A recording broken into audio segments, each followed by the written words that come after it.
যে সবসময় বক বক করে সে কি মুনাফিক।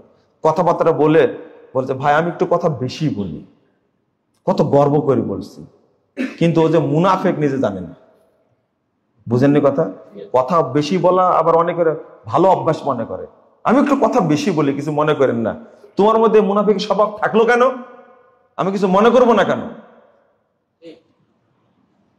আপনি ঢাকা থেকে চিটাগাং যান, যদি আপনার সাথে একজন রিটায়ার্ড পারসন হারামখোর বসে, আপনার রেস্ট ঘুম মনে হবে আপনার যে আমি 6 বছর যাবত জার্নি করছি। 6 ঘন্টা মনে হবে, 6 বছর যাবত জার্নি করছেন, আপনি মনে করবেন। কথা কি বুঝতে পারলেন? কারণ ও মুখটা এক সময় বন্ধ রাখবে না। অথচ 1500 বছর আগে রাসূল সাল্লাল্লাহু আলাইহি ওয়াসাল্লাম বলে গেছেন আল বায়ানু শুবাতুম মিনান নিফাক, বক বক করে যে এ হলো মুনাফিক, এ হলো মুনাফিক। বেশি কথা বলবেন না, অল্প কথা বলবেন। তাহলে এটার কারণেও যদি ঈমান দৌড়াই, তাহলে আমার মধ্যে ঈমান আছে।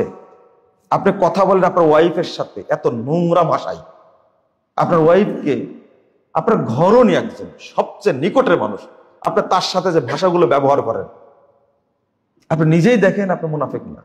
তাবলীগ করেন, তাহাজ্জুদ পড়েন, কিন্তু মুখ থেকে বের হয়।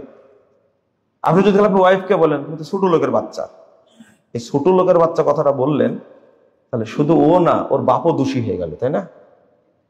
আপনি কি মনে করেন আপনার মধ্যে ঈমান আছে? মনে করেন ঈমান কি আপনার মতো ছেঁচড়া? যার মুখ থেকে এই ধরনের কটু বাক্য বের হয়, ও ব্যক্তি কি না? মুমিন না, কি মুনাফিক।